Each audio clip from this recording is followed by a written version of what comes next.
আজকের রেসিপি পাবদা মাছের রসা। প্রথমে হলুদ, লবণ আর তেল দিয়ে মাছটা ভালো করে ম্যারিনেট করে নিতে হবে।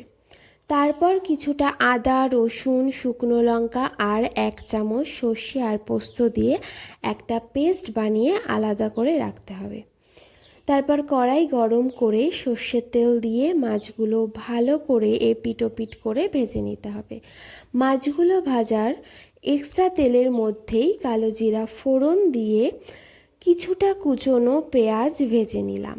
তারপর বানিয়ে রাখা পেস্টের মধ্যে হলুদ দিয়ে পেঁয়াজের মধ্যে দিয়েই ভালো করে কষিয়ে নেব। তার মধ্যেই কাশ্মীরি লঙ্কার গুঁড়ো আর স্বাদ মতো নুন দেওয়ার পরেই টমেটো পেস্ট দিয়ে আরও একবার ভালো করে কষিয়ে নেব। তারপর জল দিয়ে কিছুটা ফুটিয়ে নেওয়ার পর মাছগুলো দিয়ে কাঁচা লঙ্কা আর ধনেপাতা দিয়ে গার্নিশ করে নিলাম।